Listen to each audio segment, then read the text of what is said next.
My name's Tom Sullivan. I worked for Controlled Demolition Incorporated, CDI, the top-rated explosives demolition firm in the world, owned by the Loiseau family during the years surrounding 9/11. And I worked for them as an explosives loader for 2.5 years. As an explosives loader, my job was to place explosives in the buildings to prepare them for demolition. I was licensed while in New York by the New York Fire Department to handle explosives. And I worked on major projects such as Seattle Kingdom, the Three River Stadium, Philadelphia Naval Hospital, and Keyspan gas holders in New York, among others. I currently live on the East Coast. Isn't it true that anybody can implode a building straight down just by placing a bunch of explosives around? There are many steps that you need to take. The first off is you have to weaken the building, and that's after a lot of studies have gone into how the building is built in the first place. To weaken the building, that means the staircase, all the staircases have to be cut at intervals. The firewalls have to be removed. The elevator shafts have to be cut and the rails cut, as well as the cars themselves removed. And then you have to move to the support columns on the particular load floors. And those are cut by a torch for two reasons. First, to weaken them, and also to allow for charges to be placed onto the structure, or onto the columns themselves. And that essentially reduces their strength by about 20%. And even with all of that work being done to weaken this building, it still remains safely standing, so we can continue to work in it. The story that just a few columns can cause a synchronized global collapse, an implosion, is, well, that's just nonsense. After the prepping work has been done, then it's time to load the building. And in the case of a steel frame building, that means we load them with RDX cutting charges, which are loaded with individual delays, sometimes as many as 2 to 3 different delays on a given floor. So you have to understand the work is complex and precise and requires years of experience. We were told by the NIST report that fire caused one column to fail, and from that point we had a global collapse of the building in a classic implosion. I don't see how this could actually happen in real life. When we load a building, we have to have all the support columns on a given load floor fail at the same time, within milliseconds of one another, and therefore the entire building comes down in a synchronized implosion. So I think this notion of a one column failure causing an entire building to implode in a synchronized fashion is just nonsense. Looking at the building, it wouldn't be a problem once you gained access to the elevator shafts. Then a team of loading experts would have access to all the core columns and beams. The rest could be accomplished at that point by just the right kind of explosives for the job at hand. The choices are many out there.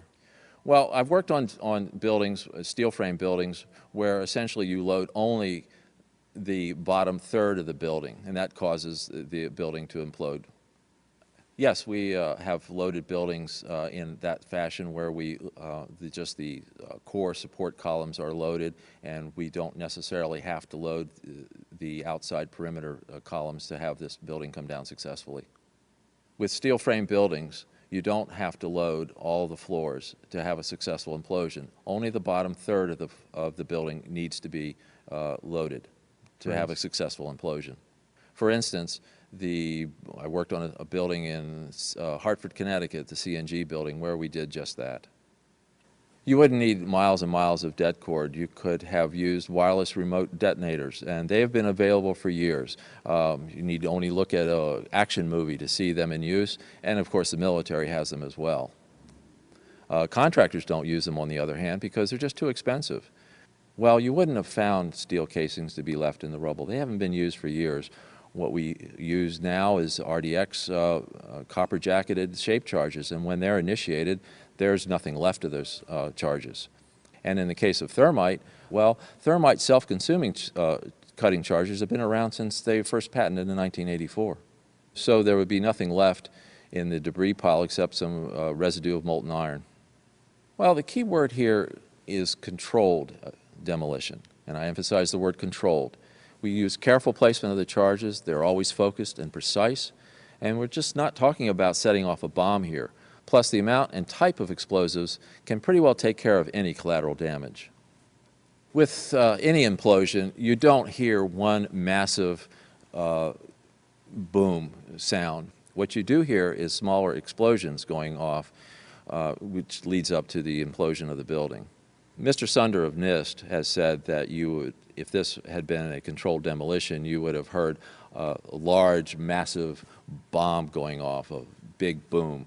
He says what in reality happens with a controlled demolition is you hear a successive, progressive, smaller waves of smaller explosions going off, and that leads to the successful implosion of the building. In the case of thermite cutting charges, you would have heard far less noise since they are worked by thermal heating, melting of the steel, rather than an explosive cutting as in RDX charges.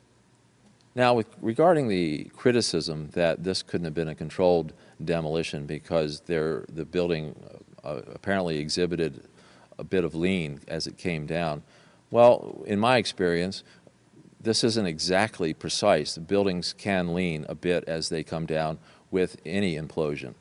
I knew from day one that this was a controlled event. And why I did that is because simply looking at Building 7, you have a sudden collapse of the building. It's fairly symmetrical as it comes down. There's the classic kink, which means that the center core fails first, and you can see that on the video, and the building falls near free fall. So I really honestly didn't believe this from day one, because this is the way buildings classically come down with a controlled demolition. I want to emphasize that I in no way represent CDI, and what I have to say is based solely on my own working experience and training while working for them. This NIST report is very suspect because I would have expected in a classic implosion, as I've seen numerous times, is the core to fail. Essentially, what I'm saying is the core, I would expect the center of the building to start moving first. And then as the implosion progresses, then the sides come in, then the rest of the building is involved. So this idea that it's started on one side and all of a sudden the core starts moving at this, as this thing progresses is just doesn't make sense. What I saw, it was a classic implosion. The center of the core, the penthouse area, starts to move first, and then the building follows along with it. So the idea that it started on one corner from one column off in the side, therefore the core was involved starting from that corner, just doesn't make sense. It's not how it works.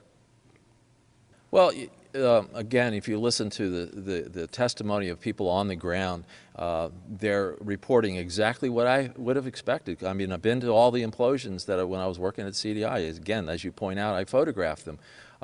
And what you hear is waves of explosions going off, not one massive big boom, but you hear boom, boom, boom, boom, boom. Go back and listen to the tapes of the police officers and people on the ground and the firemen as well. They're reporting exactly what I would expect. You're hearing boom, boom, boom, boom, boom as these different floors start to fail. So again, what I'm hearing from what people were there is exactly what I would have expected. You don't break glass. So collateral damage, windows breaking for blocks around, that kind of thing, it just doesn't happen if it's a controlled demolition.